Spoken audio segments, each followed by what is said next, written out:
Spirituality क्या है आत्मा और क्या है परमात्मा, कैसे हम मोक्ष को पा सकते हैं, द्वैत अद्वैत ये सब क्या है। इन सभी भारी भरकम शब्दों का हम अपनी डेली लाइफ में कैसे यूज़ करें, कैसे इन्हें सिंपल बनाकर अपने लिए हम अपनी लाइफ के लिए, अपनी लाइफ की क्वालिटी के लिए हम यूज़ कर सकते हैं। ये सारे मुद्दे हमें कभी ना कभी परेशान करते हैं। तो दोस्तों, मैं हूं आपके साथ doctor Sangeet Sharma, associate professor, Lingaya's Lalita Devi institute of management and sciences. और आज इन्हीं सभी मुद्दों को सिंप्लीफाइड करने के लिए हमारे साथ मौजूद हैं आचार्य अद्वैत जी। सर, आपका स्वागत है। प्रणाम सर, आपके नाम में भी अद्वैत है और मैं इस पर भी आऊँगा। तो सबसे पहले तो हम बात करते हैं, बहुत सारी वीडियोज़ आती हैं, बहुत सारे motivational speaker, life coaches spirituality की बात करते हैं, आत्मा की बात करते हैं, परमात्मा की बात करते हैं। इनको सिंपल शब्दों में आप कैसे समझते हैं? क्या है स्पिरिचुअलिटी, क्या है आत्मा और परमात्मा? देखिए डॉक्टर संगीत, आत्मा आजकल बहुत सारे, जैसा कि आपने कहा, सही कहा, बहुत सारे लाइफ कोचेस हमारे बीच में अवेलेबल हैं, बहुत सारे बुक्स हमारे बीच में अवेलेबल हैं जो इसके बारे में जिक्र करती हैं, जिसके बारे में हम आजकल का यूथ भी उनको पढ़ता है। चाहे हम भगवत गीता कहें, उपनिषद कहें, बहुत चीज़ें हैं, रास्ते बहुत हैं, ऐसी बात नहीं है कि एक ही रास्ता आपके पास है।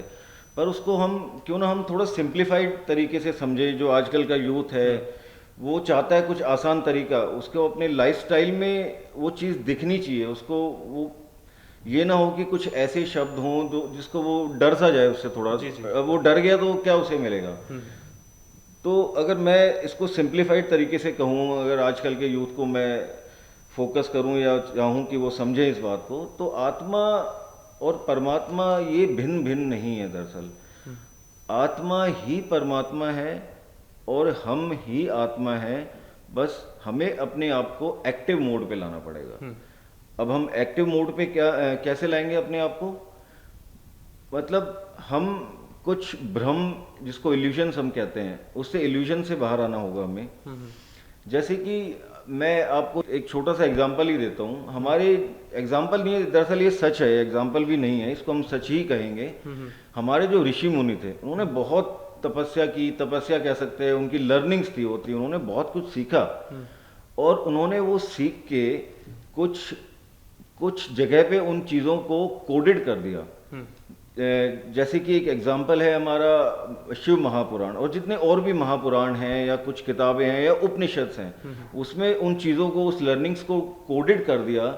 उस कोडेड करने का एक रीज़न ये भी था उस वक्त, उस जमाने में, ताकि उसका कोई मिसयूज़ ना कर पाए, उस ज्ञान का कोई मिसयूज़ ना कर पाए अपने सेल्फ के लिए, अपने अहम की पूर्ति के लिए, अपनी इच्छाओं की पूर्ति के लिए। उस परम ज्ञान का, उस, या कह सकते हैं उस ब्रह्म ज्ञान का कोई मिसयूज ना कर पाए, इसलिए उन्होंने कोडेड कर दिया। और कोडेड करके उन्होंने इस तरीके से उसको खोलने की कोशिश भी करी कि मीन्स अगर कोई लर्निंग के फेस में है और वो उस धीरे धीरे उस अच्छाई की तरफ बढ़े, तो वो उसको अपने आप ही उसको डिकोड कर दे, अपने आप ही डिकोडेशन उसके सामने, पूरा स्ट्रक्चर, उसका प्रोसेस उसके सामने आ जाए।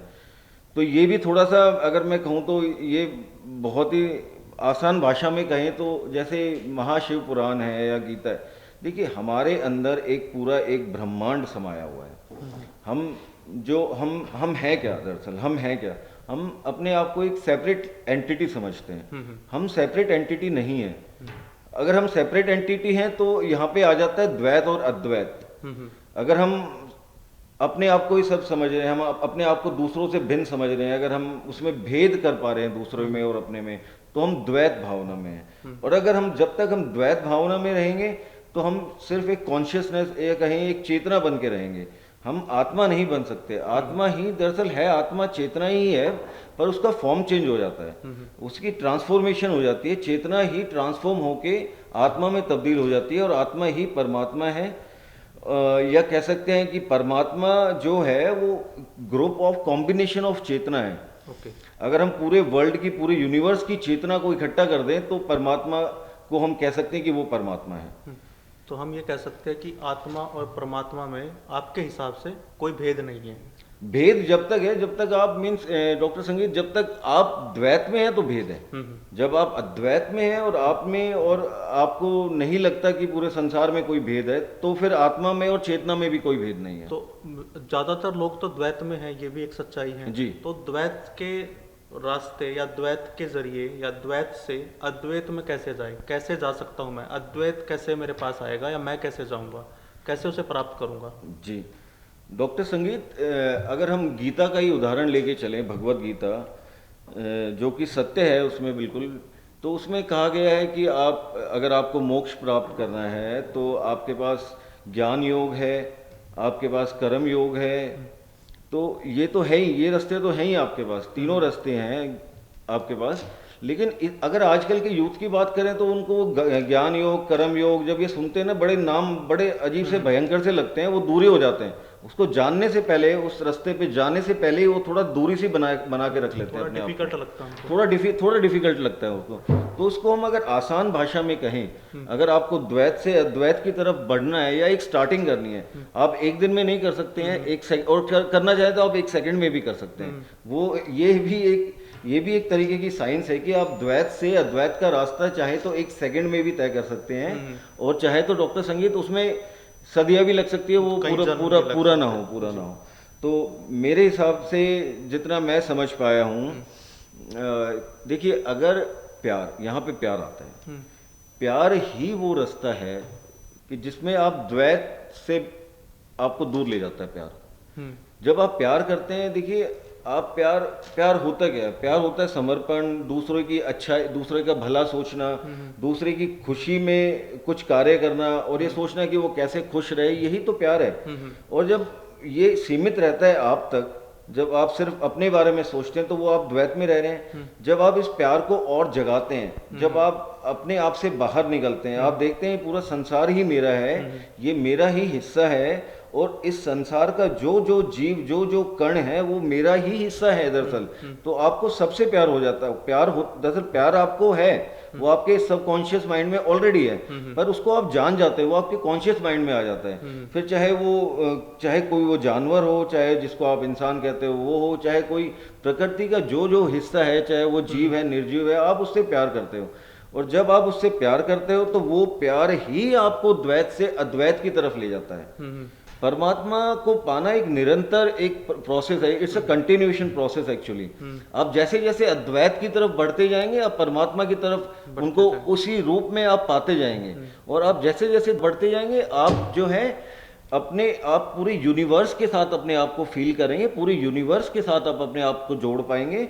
जितनी भी एनर्जीज इस यूनिवर्स में है, आप है तो उसी का हिस्सा, लेकिन आप जानते नहीं है। जब आप उसको जान जाते हैं, उस सच को जान जाते हैं, तो पूरी एनर्जीज आपके साथ कम्युनिकेट करती हैं। जितनी भी एनर्जीज है यूनिवर्स की, यूनिवर्सल एनर्जीज आपके साथ कम्युनिकेट करती है, बाकायदा कम्युनिकेट करती है। तो आपके हिसाब से प्रेम मार्ग जो है वो सबसे सहूलियत वाला मार्ग है और सबसे जल्दी हमें अद्वैत तक ले जाके पहुंचा सकता है। बिल्कुल उत्तम मार्ग प्रेम है, प्रेम ही उत्तम मार्ग है। दरअसल अगर मैं ये बात कहूं कि किसी को राम पाना है, किसी को रहीम पाना है, तो आप कैसे पाएंगे? आप रहीम रहीम कहने से भी रहीम को नहीं पा सकते, कि आपको राम जपने से भी आपको राम प्राप्त कतई ही नहीं होने वाला है। ये मैं आपको बात बिल्कुल क्लियर कर देता हूँ। देखिए राम आए या और ब्रह्म जो आए, किसी रूप में आए, किसी उन्होंने शरीर धारण किया, चाहे वो कृष्ण के रूप में आए, चाहे वो राम के रूप में आए, तो वो उनको जाना कैसे गया? उनको जाना गया उनके क्वालिटीज से। उनकी क्वालिटीज क्या थी? जैसे हम श्री राम को ही उदाहरण लेते हैं। श्री राम की क्वालिटीज थी मर्यादा में रहना, सबका भला सोचना, अपने बारे में ना सोचना, सबके बारे में सोचना, सबकी मदद करना।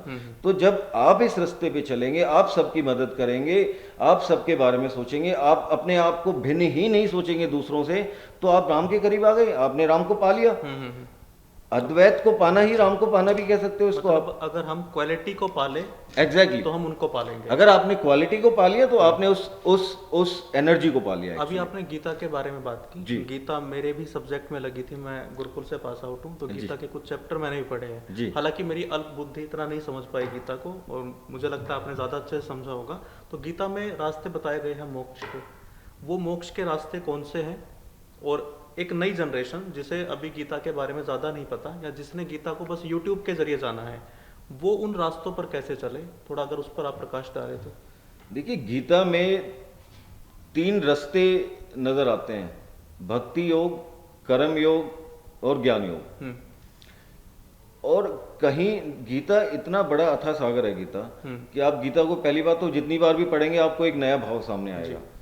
और कुछ लोग ऐसा सोचते हैं कि ये तीनों ही रास्ते अलग अलग हैं, भक्ति एक अलग है, कर्म एक अलग है और ज्ञान एक अलग है रास्ता है।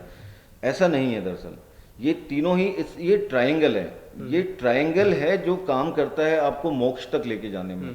अगर मैं आजकल की जनरेशन की बात करूं तो मुझे एग्जाम्पल लेके समझाना होगा कि आप गीता को कैसे फॉलो कर सकते हैं, गीता के उन रास्तों को कैसे हमारे जीवन में उपयोगी कैसे हैं जी। जैसे डॉक्टर संगीत, सपोज किसी को इंजीनियर बनना है, किसी को, तो इंजीनियर बनने के लिए वो सबसे पहले क्या करेगा? सबसे पहले वो अपने आपके अंदर वो इच्छा प्रकट करेगा अपने अंदर कि मुझे इंजीनियर बनना है, उसके बारे में बार बार सोचेगा मुझे इंजीनियर बनना है, इंजीनियर बनना है। तो वो एक तरीके से वो भक्ति हो गई उसकी, वो उसकी भक्ति हो गई उस रास्ते के प्रति, जो उसका रास्ता है वो इंजीनियर बनना है। तो उसकी तरफ उसने पहले भक्ति की, उसके बारे में सोचा, बार बार अपने जहन में उसको बिठाया उसको। फिर उसका सेकंड स्टेप क्या आता है? उसका सेकंड स्टेप आता है डॉक्टर संगीत, उसका भक्ति के बाद ज्ञान के योग का आता है। फिर आप पढ़ोगे, फिर आप इंजीनियर बनने के लिए जो पढ़ाई चाहिए होती है उस ज्ञान को आप हासिल करोगे कि आप इंजीनियर बनने के लिए क्या आपने ज्ञान हासिल करना है। आप किताबें पढ़ोगे, आप प्रैक्टिकल्स करोगे, आप ज्ञान जितना अच्छा इंजीनियर बनना चाहोगे उतना ज़्यादा ज्ञान अर्जित करोगे, आप खुद ही चाहोगे इस बात को। फिर बात आती है कर्म योग की। ये हो गया आपका, पहले हो गया आपका भक्ति योग, फिर हो गया आपका ज्ञान योग, और अब बात आती है कर्म योग की। कर्म योग आता है आपका अंत में, जब आप ज्ञान का रास्ता आपका खुलता है, जब ज्ञान आपके पास अर्जित होता है, तो वो ज्ञान आपको कहता है कि उस ज्ञान को आप प्रयोग करो। आप प्रयोग कैसे करोगे? जैसे आपको इंजीनियर बनना है, आपने पढ़ाई कर ली, आप पास हो गए, फिर प्रैक्टिकल्स की बारी आती है। फिर आप इंजीनियरिंग में आप अपनी प्रैक्टिकल्स दिखाओगे, आप वर्क को आप अपने एज ए इंजीनियर आप दिखाओगे, वो आपका कर्म योग हो गया। तो ये तीनों का कॉम्बिनेशन मिलके ही आप एक अच्छे इंजीनियर बन पाए।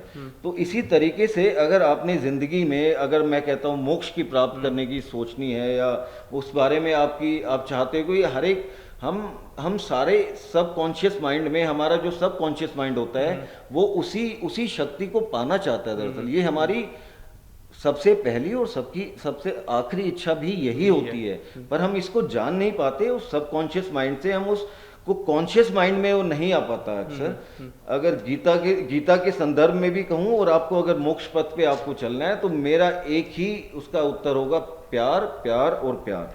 जैसे आपका प्यार बढ़ता जाएगा, आप वैसे ही आप उस रास्ते पे जाते जाएंगे, आप द्वैत से अद्वैत की तरफ जाएंगे, और अद्वैत का जो रास्ता है वही मोक्ष पथ का रास्ता है, क्योंकि वो रास्ता आपका स्वयं का नहीं है, वो रास्ता आप पूरे संसार का है। ये पूरा एक संसार, पूरा ब्रह्मांड आपके अंदर है। कि जैसे गरुड़ पुराण, महाशिव पुराण है, उसमें बताया गया है कि देवता होते हैं, फिर आपके कुछ राक्षस होते हैं, और आपके परमात्मा होते हैं। तो जब देवता परेशान होते हैं तो वो राक्षस, वो परमात्मा के पास आप भक्ति करते हो, परमात्मा आते हैं, आपको शक्ति देते हैं, या अपनी शक्ति से आपके राक्षसों का हनन करते हैं, उनको मारते हैं। तो ये दरअसल ये प्रोसेस बाहर नहीं है डॉक्टर संगीत, ये प्रोसेस आपके अंदर ही चल रहा है। आपके अंदर ही राक्षस हैं बहुत सारे, आपके अंदर ही देवता भी हैं बहुत सारे। बस आपका कार्य ये है कि आपको अपने राक्षस, या कहें राक्षस ना कह पाऊं तो अपनी नेगेटिव एनर्जीज को रिलीज करना होगा, या कहें नेगेटिव एनर्जी को कन्वर्ट करना होगा पॉजिटिव में। और जब नेगेटिव एनर्जी बिल्कुल जीरो पे आ जाएगी, तो आप अद्वैत में अपने आप को पाएंगे। आप खुद ही, आपको सोचना नहीं पड़ेगा कि मुझे द्वैत से अद्वैत में जाना है। आप अपने आप को, जब ये नेगेटिव एनर्जीज आपके लॉस्ट हो जाएंगी या वैनिश हो जाएंगी, तो आप अपने आप को जब देखेंगे तो आपको सिर्फ दिखेगा पूरा संसार अपने अंदर, आपको अपना अक्स दिखेगा, आपको लगेगा एक शीशा है और ये पूरा संसार ही मेरे भीतर है। और मेरे अंदर जब कोई आपके अंदर नेगेटिव एनर्जीज नहीं रहेंगी, तो जब देखिए तीन चीजें होती है, नेगेटिव एनर्जी होती है, पॉजिटिव एनर्जी होती है, और एक सबसे ऊपर हेड में होता है परमात्मा, जिसको हम आत्मा भी कह सकते हैं, परमात्मा भी कह सकते हैं।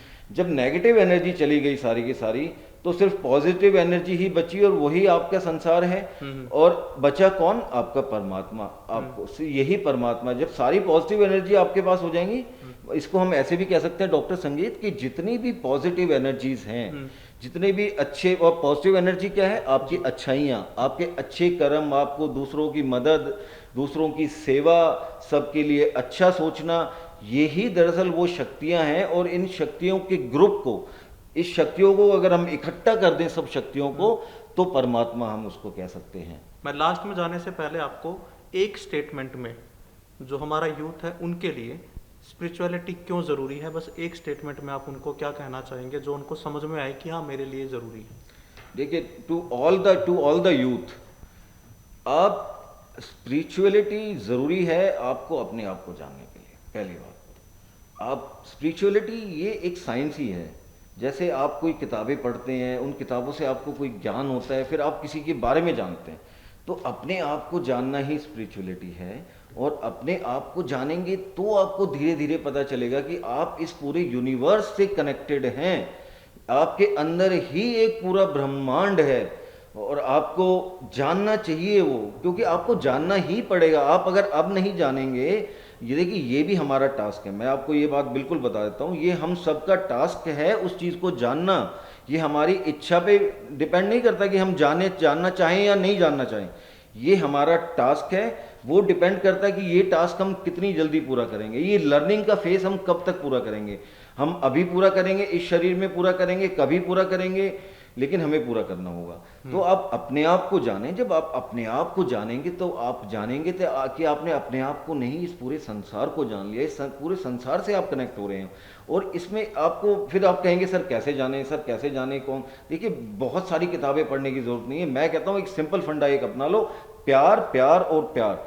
आप जितना प्यार को अपने अंदर जगाओगे, आपकी अद्वैत की भावना उतनी ज़्यादा जगेगी, आप यूनिवर्स की एनर्जीज के साथ उतना ज़्यादा कनेक्ट हो जाओगे। क्योंकि प्यार की रिक्वायरमेंट मेरे भाई सबको है। प्यार सब चाहते हैं, चाहे वो आप हो, ये शरीर है, ये चेतना है, ये कोई भी चेतना है, प्यार सबकी रिक्वायरमेंट है। और जब उस रिक्वायरमेंट को आप फुलफिल करेंगे तो सब में आपको अपना अक्स दिखेगा, और वो सब आपके साथ कम्युनिकेशन करेंगे, और आपको वो सब आपके एक तरीके से एंजल्स भी बन जाएंगे। वो एंजल्स भी आपके साथ है, वो राम भी आपके साथ है, वो कृष्ण भी आपके साथ है। कृष्ण और राम को आप ऐसा ना सोचिए कि वो कोई अलग चीज़ है, वो उनकी शक्तियां हैं। उनकी शक्तियां क्या है? दुनिया का भला करना, दुनिया के बारे में सोचना, सबके लिए प्यार की भावना रखना।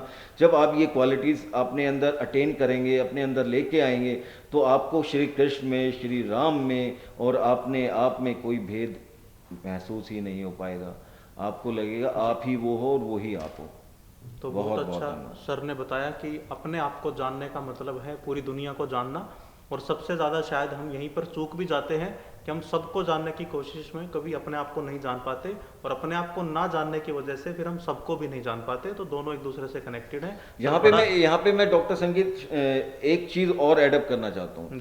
जैसे जैसे आप उस प्यार की तरफ बढ़ेंगे ना, अभी देखिए, अभी आप क्या सोचते हैं, आप सब क्या सोचते हैं कि आप कितना प्यार करते हैं। अभी आप अपने मम्मी पापा से प्यार करते हैं, अपने भाई बंधुओं से प्यार करते हैं, अपने दोस्तों से प्यार करते हैं, लिमिटेड है।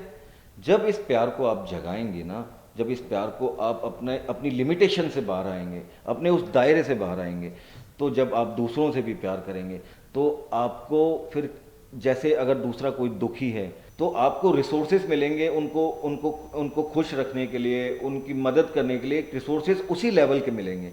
लेकिन जब आप प्यार एक पूरे संसार से करेंगे, तो ये पूरे संसार को खुश रखना, उनके कार्य करना, उनके जीवन में सफलताओं के लिए भी आपको रिसोर्सेज मिलेंगे। उसी लेवल के रिसोर्सेज आपको ये यूनिवर्स देगा, क्योंकि ये यूनिवर्स आपका ही है, आप इससे अलग हैं ही नहीं।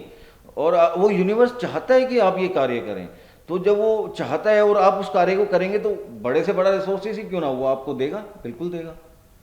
तो प्यार करें अपने आप से, सबसे। और मैं कह रहा हूँ आप और सब में कोई फ़र्क ही नहीं है, कोई फ़र्क नहीं। जी, बहुत अच्छी बात आपने बताई सर। फ़र्क अगर हम मानना बंद कर दे, अगर हम ये मान ले कि मेरे हर कर्म का इम्पैक्ट इस संसार पर पड़ेगा, चाहे मैं प्रकृति को लेकर कुछ करता हूँ, चाहे मैं कुछ भी खाता हूँ, चाहे मैं कुछ भी, आज अपना ग्लोबल वार्मिंग का आप देखें तो इतना ज़्यादा बढ़ चुका है, उसका भी कहीं ना कहीं जिम्मेदारी हमारी है, हमारा इम्पैक्ट उधर भी पड़ेगा। तो सब कुछ एक दूसरे से कनेक्टेड है। स्पिरिचुअलिटी को जानने के लिए सबसे पहले खुद को जानना है, ऐसा सर ने बताया।